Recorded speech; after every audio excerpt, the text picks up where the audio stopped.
메시아의 잔치, 오늘은 6번째 시간입니다. 올해 영적 잔치의 해를 선포하고 첫 번째 말씀 시리즈로 8번에 걸쳐서 살펴보는데요, 오늘은 6번째 시간입니다. 누가복음 14장 1절부터 6절까지가 본문 말씀이고요, 그들이 잠잠하거늘 이라는 말씀 제목으로 나누기 전에 먼저 1절부터 6절까지 제가 봉독해 드리겠습니다.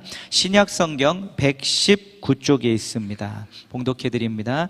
안식일에 예수께서 한 바리새인 지도자의 집에 떡 잡수시러 들어가시니 그들이 엿보고 있더라. 주의 앞에 수종병 든 한 사람이 있는지라.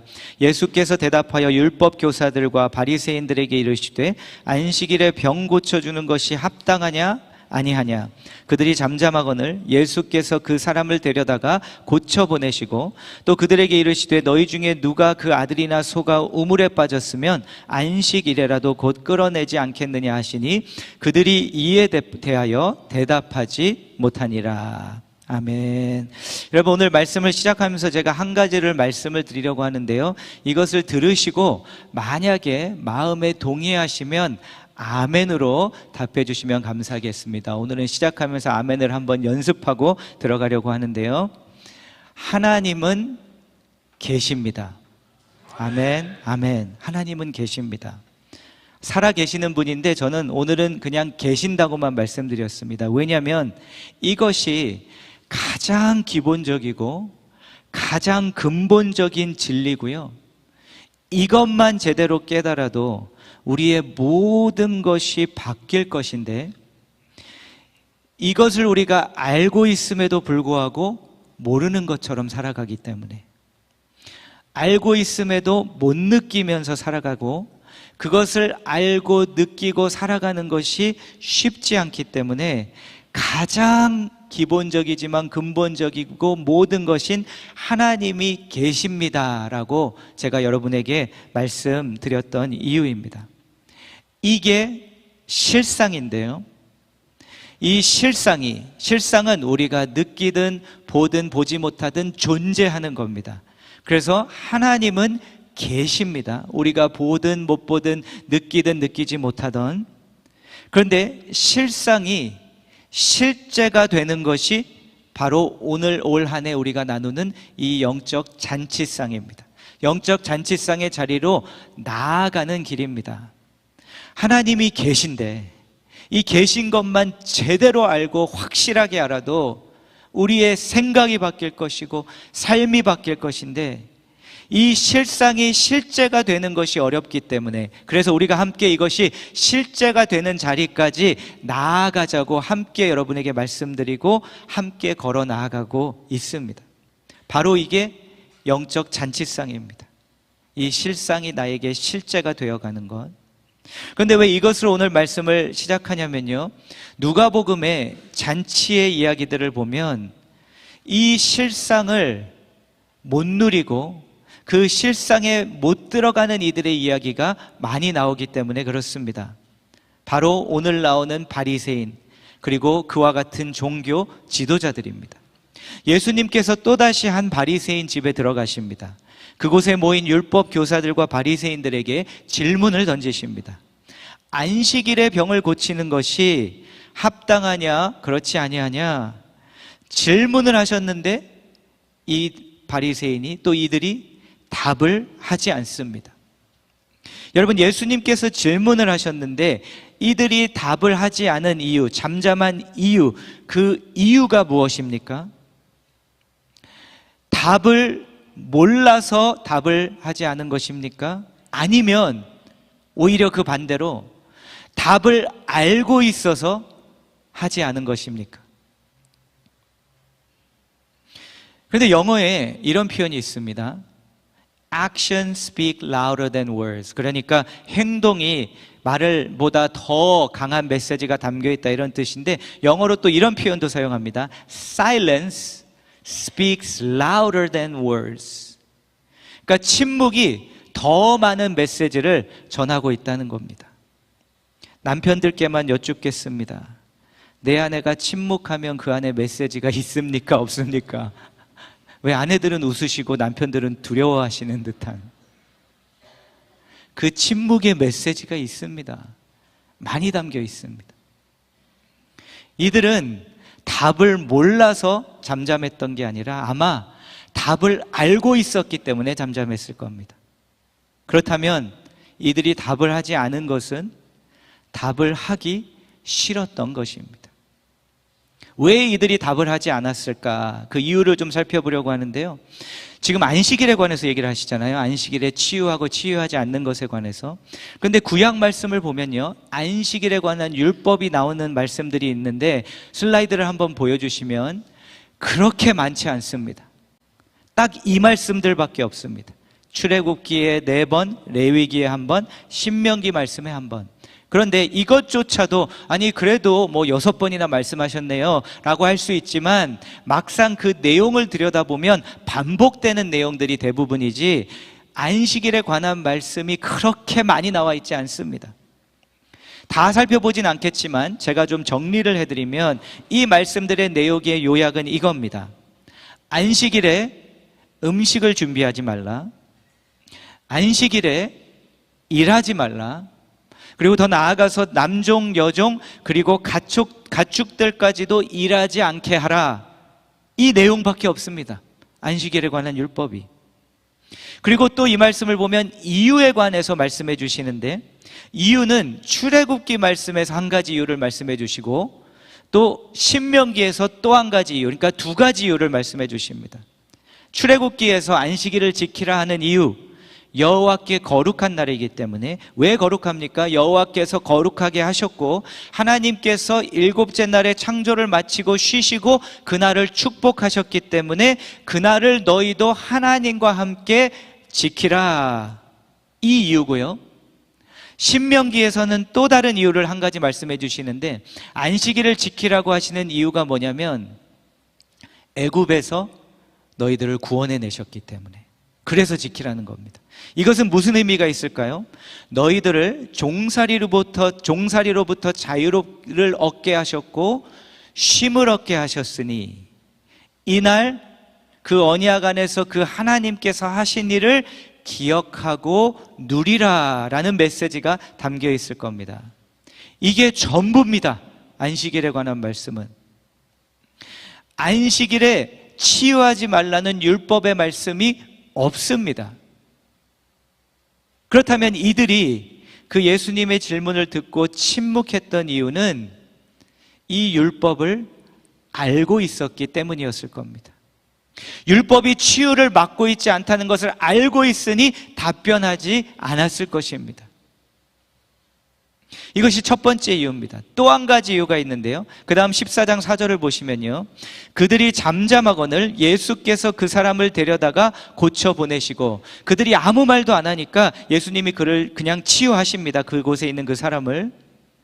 여기서 또 한 가지 이들이 침묵했던 이유를 볼 수 있습니다. 아마도 이들은 예수님께서 그냥 치유하시나 안 하나를 보기 원했던 것 같고요, 혹시라도 예수님께서 치유를 하시면 딱 봐라 하고 고발하고 예수님을 처벌하기 위해서 아무 답변도 하지 않고 그냥 기다렸던 것 같습니다.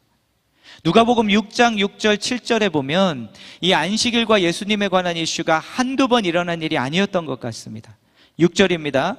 또 다른 안식일에 예수께서 회당에 들어가서 가르치실새 거기 오른손 마른 사람이 있는지라 서기관과 바리새인들이 예수를 고발할 증거를 찾으려 하여 안식일에 병을 고치시는가 지시는가 엿보니, 그러니까 지금 오늘 말씀에서 처음 이러신 게 아니라 이미 이것은 논쟁이 되고 있었던 것 같고, 아마 이 바리새인과 오늘 이곳에 모인 그들도 그냥 지켜보고선 하시나 안 하시나, 혹시라도 하면 고발하고 처벌해야 되겠다, 이 마음이 있어서 아무 말도 하지 않았던 것 같습니다. 세 번째, 또 한 가지 이유가 있습니다. 계속해서 누가복음 14장 5절 6절인데요 예수님께서 그 바리새인과 그들에게 이렇게 말씀하십니다. 또 그들에게 이르시되 너희 중에 누가 그 아들이나 소가 우물에 빠졌으면 안식일에라도 곧 끌어내지 않겠느냐 하시니 그들이 이에 대하여 대답하지 못하니라. 예수님이 무슨 말씀을 하시냐면요, 내가 안식일날 치유한다고 너희들이 이렇게 문제 삼는데 그 안식일에 너희 아들이 우물에 빠졌으면 너희들이 구하겠냐 구하지 않겠느냐? 당연히 구할 것이다. 하다못해 너희들의 소가 한 마리 우물에 빠졌어도 안식일이었을지라도 너희들은 어떻게든 그 소를 살리려고 했을 것이다. 이들이 예수님께 답변하지 못했던 이유는 자신들의 마음이 지금 안에 이것이 있는 것을 알고 있었기 때문에 답을 하지 못했을 것입니다. 다른 복음서도 그렇지만 예수님은 특별히 누가복음에서 식탁의 자리에 자주 앉으십니다. 그리고 그 자리에 앉으셔서 하나님의 나라를 향한 초청을 계속 주십니다. 그런데 말씀을 쭉 읽어나가면 항상 그 초청의 두 가지 반응으로 나뉩니다. 받아들이거나 거부하거나. 그런데 바리새인들은, 종교 지도자들은 예수님의 초청을 거부한 부류에 속합니다. 왜 이들은 이렇게 자꾸 예수님의 초청을 거부하는가? 이들의 반응의 말씀, 어떻게 반응했는지를 좀 한번 빨리 쭉 읽어드리려고 하는데요. 이들이 반응하는 이 말씀들을 쭉 들으시면서 이 말씀들 가운데 한 가지 혹시 공통점이 보이는지를 한번 잘 살펴보시기 바랍니다. 예수님 앞에 어떻게 반응했는가입니다. 이 바리새인과 종교 지도자들이. 누가복음 5장 33절입니다. 그들이 예수께 말하되 요한의 제자는 자주 금식하며 기도하고 바리새인의 제자들도 또한 그리하되 당신의 제자들은 먹고 마시나이다.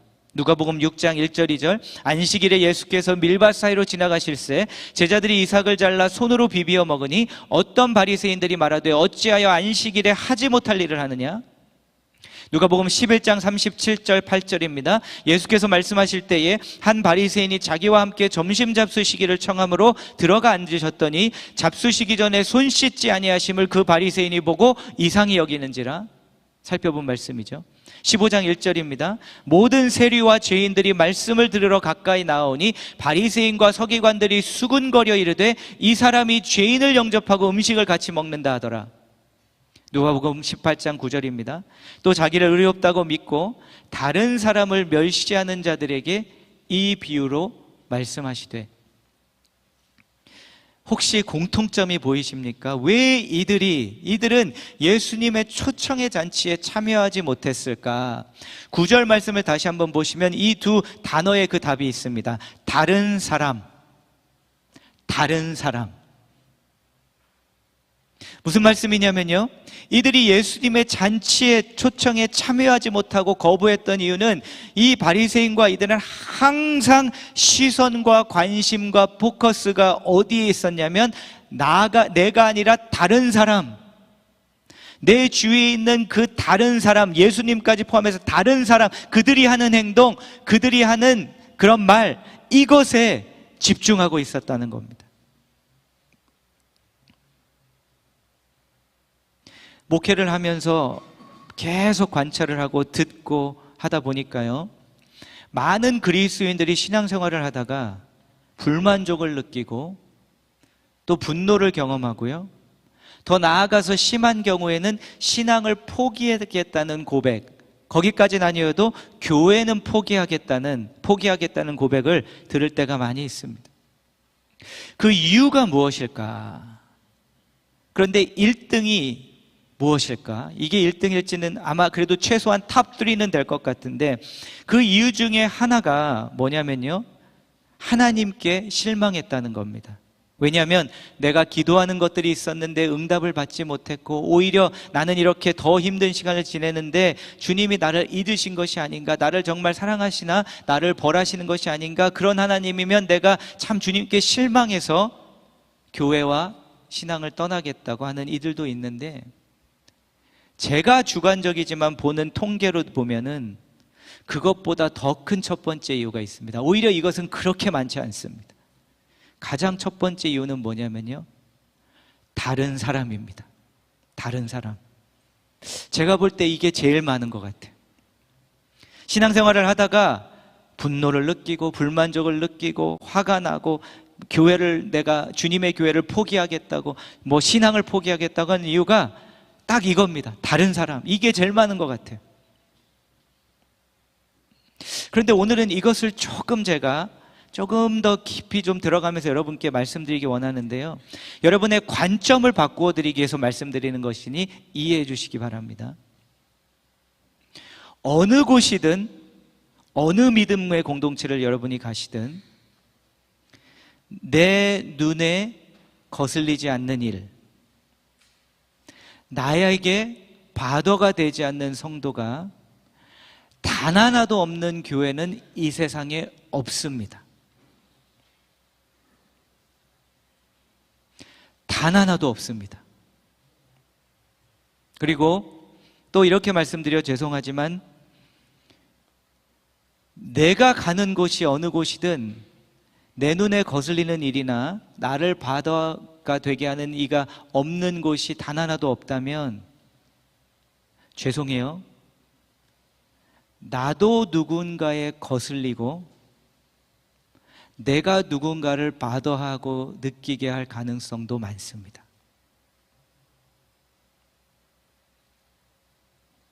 조금 바꾸어서 다른 관점에서 봐야 합니다. 어떻게 우리가 다 똑같이 생각하고 행동할 수 있겠습니까? 재밌는 상상을 제가 해봤어요. 요즘 복제 때문에 난리잖아요. 클로닝이라죠, 영어로. 난리인데 제가 이런 생각을 해봤어요. 저와 DNA가 100% 조금도 틀리지 않은 또 한 사람을 복제를 했습니다. 그리고 우리 둘이 공동체를 이루어서 살아가기 시작합니다. 저와 100% 똑같은 DNA입니다. 그런데 서로 거슬릴까요? 안 거슬릴까요? 너무나 똑같은 생각 하시는 거죠, 저랑? 100% DNA가 똑같은데 저는 제가 되게 거슬릴 것 같습니다. 왜냐하면 저라는 한 사람이 한 상황에 똑같이 반응하지 않기 때문에. 그러니까 이런 상상을 하는 거죠. 어느 날 제 복제가 있습니다. 클로닝한 또한. 근데 제가 어느 날 오늘은 진짜 짜장면이다. 그러고서 이제 저랑 DNA가 100% 똑같은 복제된 제 인간에게 당연히 짜장이지 그랬더니 이 녀석이 저에게 아니 오늘은 짬뽕인데 이러는 거. 아니 우리 DNA가 100% 똑같은데 왜 너는 짬뽕이니? 그래서 영화 보면 이제 막 나를 복제한 인간들 나오면 서로 막 죽이려고 싸우잖아요. 이해가 돼요. 그러니까 저랑 똑같은 DNA를 가진 복제 인간이 있어도 거슬릴 거라는 겁니다, 저에게.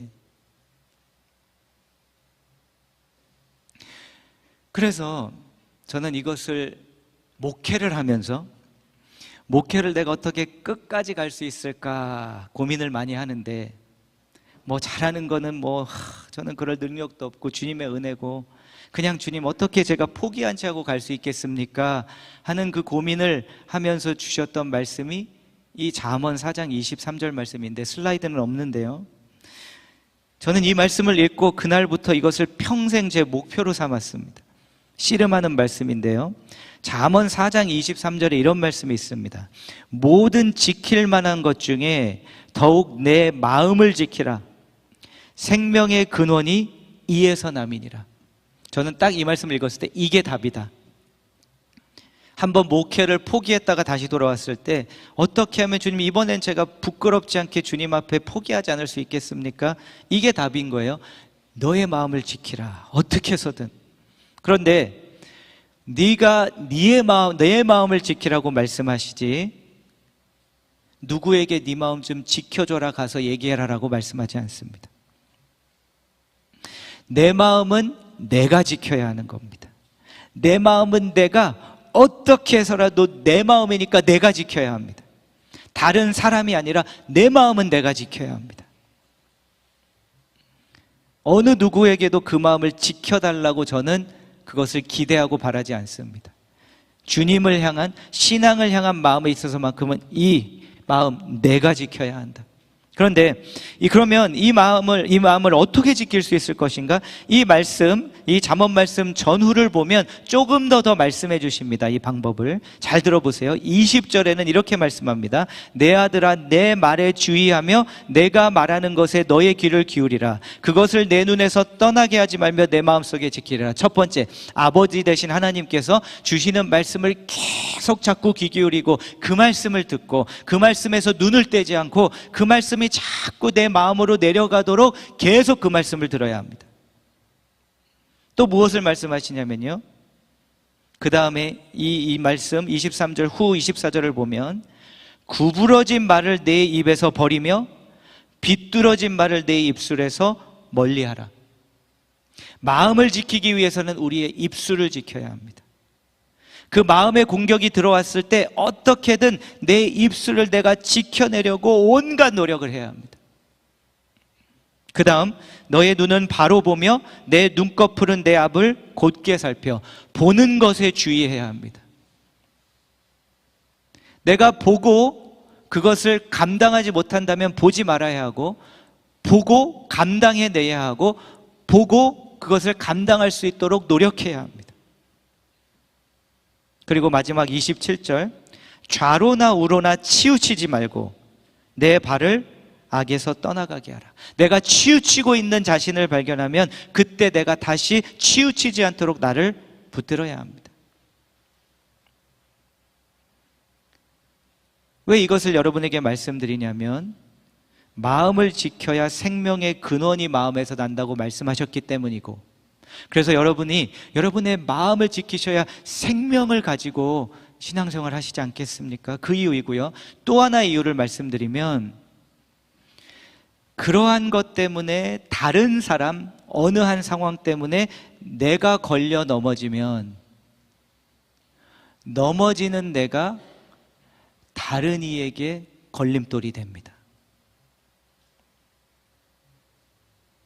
특별히 여기서 저는 1.5세 또 우리 이민교회 담임 목사로서 잠시 우리 다음 세대를 좀 얘기하고자 합니다.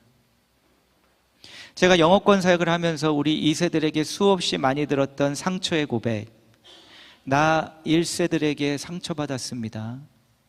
왜 이들은 교회에서 이렇게 정치적으로 하고 싸우고 그러고 막 겉과 속이 다르고, 그래서 나 상처받았다고. 그래서 수년간 제가 계속 그들에게 위로해주고, 아니라고, 위로받으라고, 격려하고, 다 이해한다고.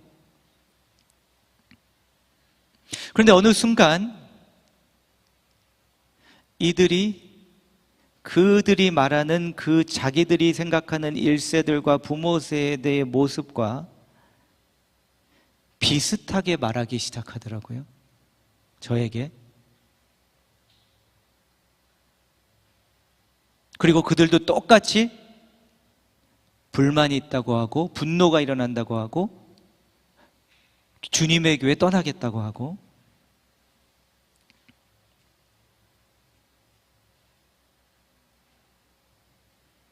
여러분이 그러시다는 게 아니라 전반적인 이유가 무엇일까?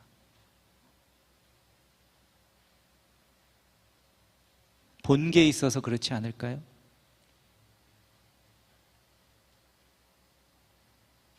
들은 말이 있어서 그렇지 않을까요? 그들도?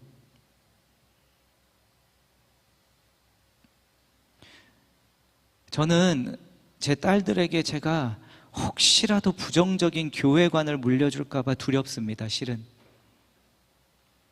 나도 모르게 나의 행동에서 뭔가 얘네들에게 교회관이 부정적으로 들어가면 어떡하지? 주님이 이렇게 사랑하시는 교회인데, 주님이 이렇게도 귀하게 선택하신 공동체 교회고 끝까지 주님이 세워두실 교회인데, 혹시 내가 목회하다가 내가 막 힘든 모습 보이고, 목회하다가 내가 막 언해피한 모습 보여서 혹시라도 얘네들이 부정적인 교회관을 가지면 어떡하지?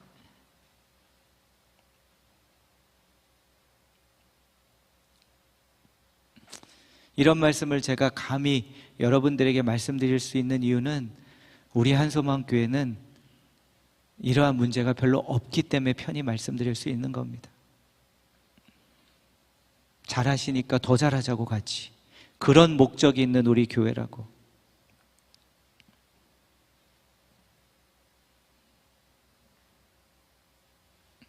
힘들고 어려워도, 나는 마음이 아프고 상처를 받아도 우리 다음 세대가 우리를 볼 때는 교회를 위해 우리가 정말 애통해하고 눈물은 흘릴지언정 이들에게 교회가 부정적인 곳인 그 교회관만큼은 우리가 물려주지 말자. 물려주지 않는 우리 교회가 되면 좋겠습니다. 그런데 예수님의 이 잔치를 쭉 보면은요, 이렇게 예수님을 거부한 이들이 있었지만 이 잔치에 참여하는 이들도 계속 나옵니다.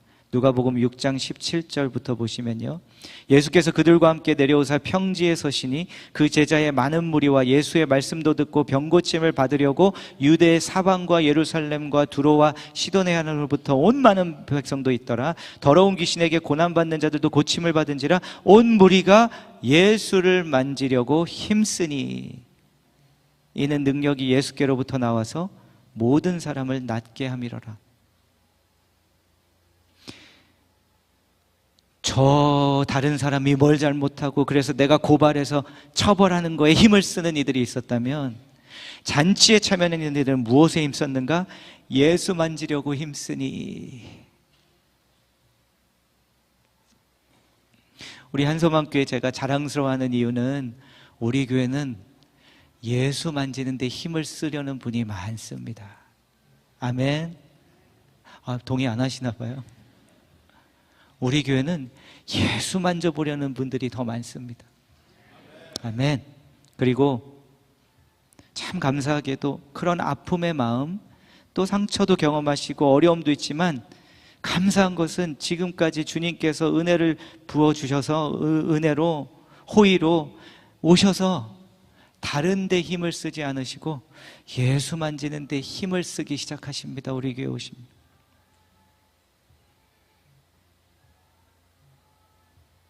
한소망교회 성도님이 오시면 저는 다른 것이 아니라 이것에 가장 힘 많이 쓰실 수 있도록 돕고 싶고, 이것에 가장 많이 힘쓰는 것이 신앙생활의 핵심이고 전부니 다른 데 잠시 힘 안 쓰셔도 됩니다. 오셔가지고 막 여기에 좀 힘 좀 써주시겠어요? 물론 좀 물 건널 땐 힘이 좀 필요하긴 해요. 그렇지만 다른 거에 이거 힘써주세요. 우리 교회 오셨으니까, 등록하셨으니까 여기 힘써주세요. 저는 그거 첫 번째 아닙니다. 예수 만지는 데 힘써주세요. 예수에게 한번 손더대 보려고 힘써주세요. 그래야 그분의 능력이 예수께로부터 나와서 나의 마음을 낫게 하시고 나의 생각을 바꿔주시고 힘을 부어주셔서 저도 끝까지 목회의 길을 가고 여러분도 끝까지 신앙의 길을 가고 끝까지 섬김의 길을 가지 않겠습니까? 왜 다른 데에 힘을 낭비하십니까? 우리는 다른 데에 힘 낭비하지 않는 교회, 예수 만지는 데 힘쓰는 교회, 이러한 교회가 되기를 간절히 소원합니다. 아멘. 이 말씀이 그럼에도 불구하고 마지막으로 은혜인 이유는, 오늘 바리새인과 이 안식일의 사건이 한 번 일어난 일도 아니요, 이미 여러 번 일어난 일인데 그럼에도 예수님께서는 이 바리새인의 초청에 응하셨다는 겁니다. 이게 은혜입니다. 이 말씀. 또다시 거부하는데도 야, 니들 몇 번째냐? 와서 식탁에 앉으시겠습니까? 예수님, 나 안 간다 이제. 또 나한테 또 딴지 걸고 나 처벌하고 고발하려고 막 그럴 텐데 내가 왜 거기 가서 앉냐 하지 않으시고, 이게 질책처럼 들릴 수는 있으나 한 번이라도 더 가서 거기 앉으셔서 이야기를 해주시는 겁니다. 바리새인을 포기하지 않으시고. 하지만 그럼에도 여러분께서 계속 이 자리에 나와 앉아 계시는데 어떠한 이유에서든 자꾸 주님이 여러분 안으로 만지시고 일하시고 하시는 것을 차단하시며 몸은 여기에 와 계시지만 잠잠해 계속 계시다면 언제까지 그렇게 하실 겁니까? 이제는 좀 손을 들어서 예수를 좀 만지십시오. 만져보십시오. 그분의 능력이, 그분의 사랑이, 그분의 자유가, 그분의 평강이, 그분의 확신이 그분으로부터 나와서 나를, 저와 여러분을 낫게 하실 줄로 믿습니다. 아멘. 더 이상 주저하지 마시고 거부하지 마십시오. 거부하지 마십시오. 찬양팀 앞으로 함께 나와주시고, 이제 오늘 다시 한번 이 찬양을 통해 주님, 다른 사람이 아니라 나, 돼지 나누고 가야 되겠죠? 돼지 까먹을 뻔했네. 그래서 여러분과 나누고자 하는 건데요, 여러분 타인이 아니라 여러분 자신의 신앙에 집중하십시오. 이게 시작이고 제일 중요한 겁니다. 그러면 자연스럽게 타인들과의 관계가 믿음의 공동체 안에서, 우리의 공동체에서 자연스럽게 일어납니다. 억지로 일어나지 않고. 그리고 그 기쁨을 계속 우리가 함께 붙들고 갈 수 있습니다. 우리 같이 함께 이 고백, 주님, 이제 제 마음을 차단하고 거부하지 않고 열고 나갑니다. 나의 맘, 저 사람만 말고요, 나의 맘, 나의 마음을 받으소서. 이 고백으로 함께 나가겠습니다. 찬양합니다.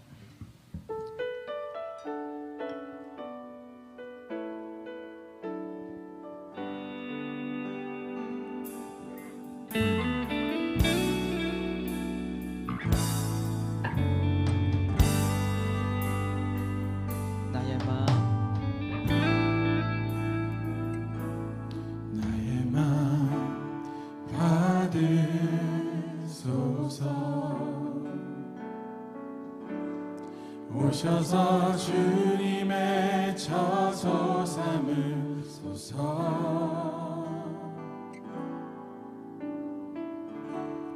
나의 전부이신 주여 내 맘을 받아주소서. 다시 한번 합니다. 나의 마음 받으소서.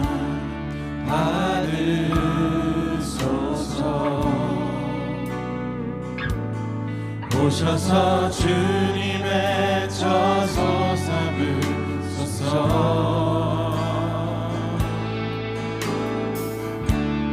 나의 전부이신 주여 내 맘을 받아주소서. 나의 맘을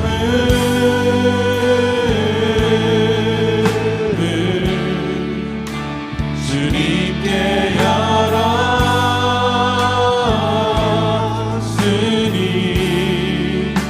주여 내게 오셔서 내 맘에 거하여 주옵소서.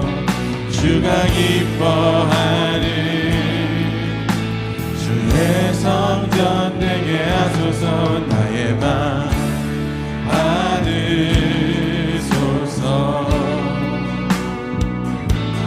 오셔서 주님의 처소 삼으소서.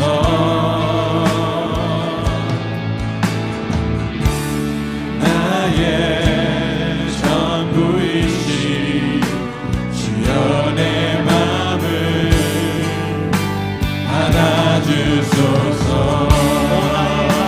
오 나의 맘을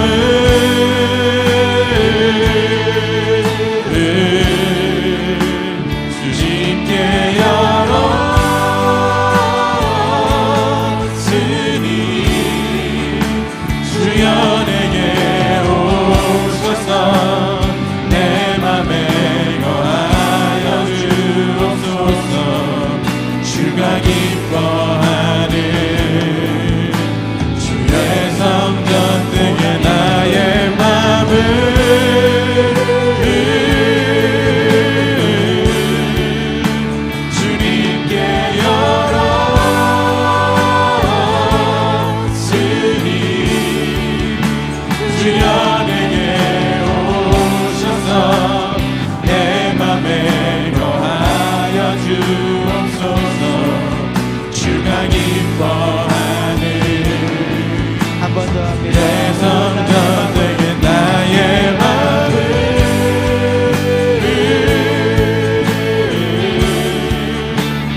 주님의 저소 삼으소서.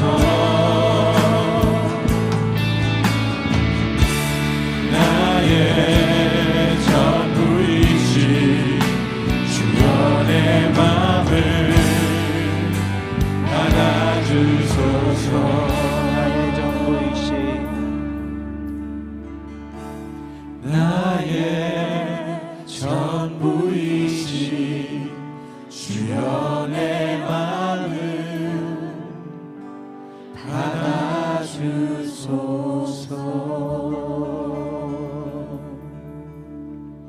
여러분이 경험하신 그 아픔과 상처를 제가 모르겠습니까? 주님이 모르시겠습니까? 아십니다. 그래서 말씀드리는 겁니다. 거기에 자꾸 힘쓰시지 말라고. 거기에 자꾸 계속 힘쓰면 생명이 아니라 그 죽음이 여러분을 떠나지 않을 것이기 때문에.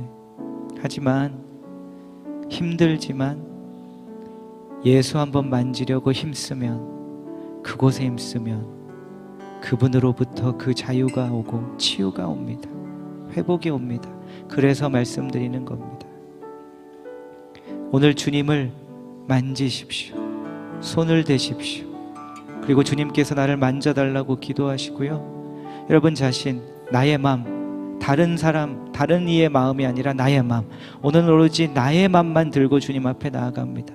이 마음을 받아주시고 열어주시고 들어오시옵소서. 주님, 이 기도로 한번 주님께 나아가겠습니다. 먼저 한번 기도합니다. 하나님, 주님께서 그 마음을, 나의 마음을 받아주옵소서. 나의 마음을 열어주시옵소서. 나의 마음에 오셔서 거하시옵소서. 주의 성전 되게 하소서. 주님, 잔치를 빼앗기지 않게 하옵소서. 잔치상의 자리에 부르셨음에도 불구하고 그 잔치를 보지 못하고 앉지 못하고 누리지 못하는 신앙 되지 않게 하여 주옵소서. 그 다른 한 사람, 그 다른 사람이 나를 힘들게 했다면 오늘은 나의 마음을 내가 예수께 손을 댈 때 치유해 주시는 그 능력을 경험하게 하옵소서. 그리고 알게 하옵소서. 실상이 실제가 되게 하옵소서. 주님, 그리고 치유하여 주시고 위로하여 주시며 회복하게 하시고 그 자유를 허락해 주옵소서.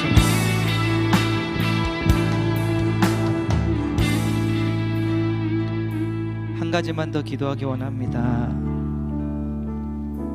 전염병처럼 퍼져 있는 것이 오늘날 우리 주님의 교회 안에 있습니다. 그것이 바로 오늘 말씀드린 이겁니다. 그 무엇이 되었든 계속 우리가 저것, 저 사람, 저 공동체, 그 다른 사람 하며 주님의 교회 안에 있는 이 교회관, 이것조차도 우리는 오늘 우리 자신만 생각하려고 합니다.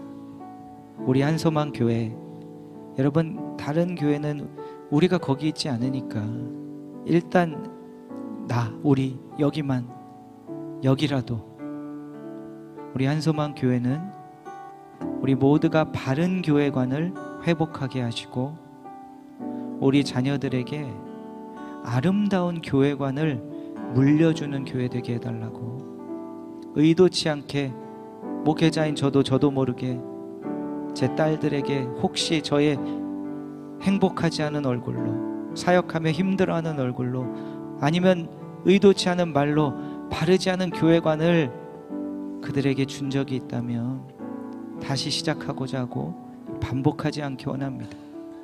우리 한소망 교회 다음 세대들이 교회를 생각하면 기쁘고 좋고 가슴 뛰고 사랑하는 마음을 물려주고 우리가 주님께 갈 수 있게 해달라고, 그 교회 되게 해달라고. 여러분, 우리는 지금 건물이 있는 교회는 아니지만 그 건물만 물려주면 뭐 하겠습니까? 있다 하더라도 그들의 마음이 성전이 아닌데 바른 교회관을 함께 세워가며 물려주는 교회 되게 해달라고, 우리 교회를 위하여 악한 세력들이 틈타지 못하도록 우리 같이 한번 우리 교회를 위하여, 교회가 납니다. 나를 위하여 기도하겠습니다. 기도합니다. 주님, 바른 교회관을 세우는 교회 되게 하시고, 바른 교회관을 물려주는 교회 되게 하여 주옵소서. 교회를 보면 감동이 눈물이 흐르는 1세대 되게 하시고, 교회를 생각하면 애통의 눈물이 흐르는 교회 1세대 되게 하시고, 교회를 생각하면 가슴 뛰는 1세대 되게 하시고, 교회를 생각하면 하나님의 나라로 두근거리는 1세대 되게 하셔서, 바른 교회가 주님이 바라보시는 시선을 우리 다음 세대들에게 그 교회관을 물려주고 갈 수 있는 1세대들 되게 해달라고 주님 구합니다. 도와주시옵소서. 함께하여 주시옵소서. 바른 교회관 세우고, 이제 좀 다른 교회를, 저 멀리 있는 교회를 시선 다 안 대고, 우리 교회는 어떻습니까? 우리는 지금 바른 교회관을 가지고 있습니까? 교회를 사랑하는 마음이 있습니까? 교회를 주님의 눈으로 보고 있습니까? 회복하게 하시고 이것을 물려주는 저희들 모두 되게 하여 주시옵소서.